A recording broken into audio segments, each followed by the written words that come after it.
Let's mic आज का अखबार। नमस्कार, लेट्स माइक में आपका स्वागत है। आज का अखबार के साथ मैं राखी जैन। यहाँ हम देश दुनिया के सबसे बड़े और विश्वसनीय अखबारों से चुनते हैं वो रिपोर्ट्स जो सिर्फ खबर नहीं, आपकी समझ और सोच को गहराई देती हैं। द न्यूयॉर्क टाइम्स से प्रकाशित लेख में न्यूयॉर्क के नवनिर्वाचित मेयर जोहरान ममदानी की यूनिवर्सल चाइल्ड केयर योजना को लेकर उठ रहे सवालों, उम्मीदों और उसकी जमीनी हकीकत को समझाने की कोशिश की गई है। लेख का मूल संदेश ये है कि अमेरिका जैसे देश में बच्चों की देखभाल को अब सिर्फ परिवार की निजी समस्या मानकर नहीं छोड़ा जा सकता, बल्कि इसे किसी शहर की बुनियादी जरूरत जैसे परिवहन, पानी या आवास की तरह समझा जाना चाहिए।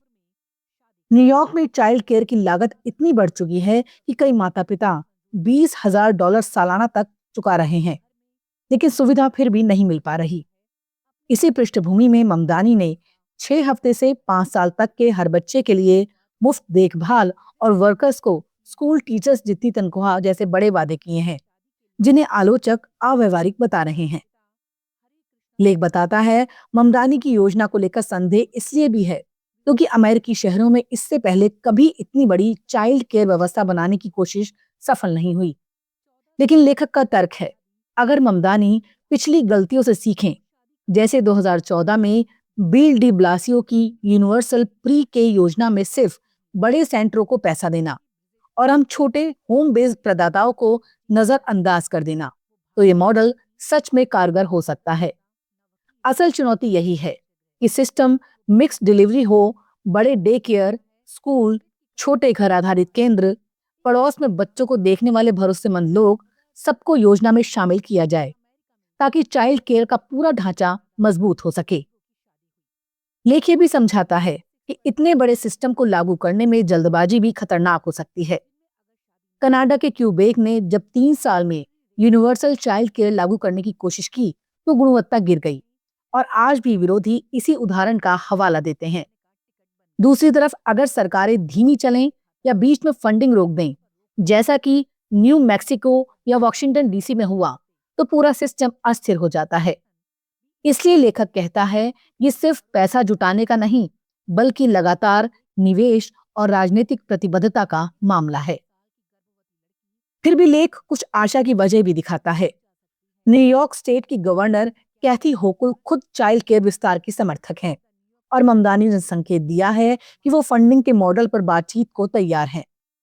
भले होकुल अमीरों पर टैक्स बढ़ाने के पक्ष में ना हो, साथ ही टीम में वो लोग शामिल हैं जिन्हें पहले यूनिवर्सल प्री के का अनुभव है, यानी वो जानते हैं कि कहाँ गलतियां हुई थी और उन्हें कैसे सुधारना है। अंत में लेख का संदेश साफ है, अगर ममदानी का ये मॉडल सफल बना लेते हैं तो सिर्फ न्यूयॉर्क ही नहीं, बल्कि पूरा अमेरिका ये सीख सकता है कि चाइल्ड केयर कोई लग्जरी सर्विस नहीं, बल्कि कामकाजी परिवारों की रीढ़ है। दशकों से अमेरिका माता पिता को ये कहता आया है कि बच्चों की देखभाल तुम्हारी जिम्मेदारी है, लेकिन ममदानी ये साबित करना चाहते हैं कि ये जिम्मेदारी समाज और सरकार की भी है। अगर वो इसे लागू कर पाते हैं तो ये सिर्फ एक शहर की नीति नहीं, बल्कि राष्ट्रीय स्तर पर दिशा बदलने वाला प्रयोग बन सकता है। द गार्जियन में प्रकाशित संपादकीय में अखबार साफ चेतावनी देता है कि ब्रिटेन में क्रिसमस के बहाने उभर रहा क्रिश्चियन नेशनलिज्म असल में ईसाई धर्म की मूल भावना का विकृतीकरण है। लेख शुरू में याद दिलाता है कि क्रिसमस की कहानी करुणा, शरण और जरूरतमंदों की मदद की कहानी है। जहां यीशु का जन्म गरीबी में होता है और पूरा पवित्र परिवार उत्पीड़न से बचने के लिए मिस्र भागता है। इसका मतलब यही है कि ईसाई संदेश की जड़ में परायों का स्वागत, शरणार्थियों के लिए सहानुभूति और दूसरों के लिए दयालुता है। लेकिन इसके बिल्कुल उलट टॉमी रॉबिन्सन जैसे फॉर राइट नेताओं ने क्रिसमस के प्रतीकों और भाषा को नफरत और विभाजन की राजनीति में बदलने की कोशिश शुरू कर दी है। संपादकीय बताता है कि रॉबिन्सन्स का नया कैरोल सर्विस, जो बाहर से धार्मिक कार्यक्रम लगता है, असल में मुसलमानों और प्रवासियों के खिलाफ नफरत भड़काने का मंच है, जहां ईसाई प्रतीकों का दुरुपयोग करके एक तरह की जातीय श्रेष्ठता वाली राजनीति को वैधता देने की कोशिश की जा रही है। अखबार ये भी कहता है, ये सिर्फ एक व्यक्ति की हरकत नहीं, बल्कि यूरोप और अमेरिका में दिख रहे ट्रेंड का ब्रिटिश रूप है। रिफॉर्म यूके जैसे राजनीतिक समूह और निगेल फराज जैसे नेता सांस्कृतिक ईसाई पहचान को हथियार की तरह इस्तेमाल करते दिख रहे हैं। ये राजनीति लोगों की असुरक्षा और पहचान की तलाश का फायदा उठाकर धर्म को जाति धर्म आधारित राष्ट्रवाद में बदल देती है, जिसकी जड़ में नफरत, बहिष्कार और हम बनाओ वो की सोच है। गार्जियन जोर देकर कहता है कि ये सब ईसाई धर्म की वास्तविक शिक्षा के बिल्कुल उलट है। पोप फ्रांसिस भी बार बार कहते रहे कि शरणार्थियों से नफरत, प्रवासियों के खिलाफ उग्र भाषा या संस्कृति के नाम पर लोगों को बांटना, ये सब ईसाई मूल्यों के खिलाफ है। इसलिए चर्च ऑफ इंग्लैंड ने भी अब खुलकर इसका विरोध किया है और अपने नेताओं से साफ कहा है कि किसी व्यक्ति का धर्मांतरण उसे अधिकार नहीं देता कि वो धर्म को अपनी नफरत भरी राजनीति के हिसाब से मोड़े। अंत में संपादकीय ये याद दिलाता है कि ईसाई धर्म का मूल संदेश इंसानों की समानता और सार्वभौमिक मानवाधिकारों को जन्म देता है, ना कि नस्लवाद, बहिष्कार और सांस्कृतिक श्रेष्ठता को। रॉबिन्सन्स का क्रिश्चियन पहचान का उत्सव असल में नटिविज्म को बढ़ावा देता है, जबकि क्रिसमस का वास्तविक अर्थ है विनम्रता, समानता और हर इंसान की गरिमा को स्वीकार करना। लेख का सार यही है, धर्म की आड़ में नफरत फैलाने वालों को रोकना जरूरी है, क्योंकि ये न सिर्फ धर्म का अपमान है बल्कि समाज को खतरनाक रास्ते पर ले जाने वाली राजनीति भी है। अल जजीरा में प्रकाशित लेख में बोत्सवाना के हाथियों को लेकर उठे नए विवाद की तस्वीर सामने रखी गई है। लेख बताता है सरकार ने अगले साल के लिए हाथियों के ट्रॉफी हंटिंग कोटा में बढ़ोतरी कर दी है, यानी विदेशी शिकारी अब और ज्यादा हाथी मार सकेंगे। सरकार का दावा है कि हाथियों की संख्या बहुत बढ़ गई है। वो गांवों में घुसकर खेत उजाड़ते हैं, घर का नुकसान पहुंचाते हैं, इसलिए आबादी नियंत्रण जरूरी है। साथ ही शिकार से मिलने वाली मोटी फीस से ग्रामीण समुदायों और संरक्षण कार्यक्रमों को पैसा मिलता है।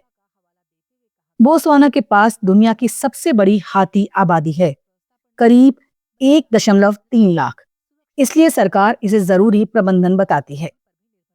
लेकिन लेख बताता है कि संरक्षणवादियों और वैज्ञानिकों की चिंता इससे बिल्कुल उलट है।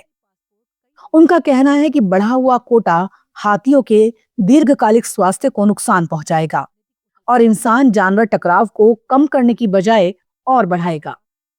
विशेषज्ञ बताते हैं कि ट्रॉफी हंटिंग में सबसे ज्यादा खतरा उन बड़े अनुभवी नर हाथियों को होता है जिनके लंबे दांत ट्रॉफी माने जाते हैं।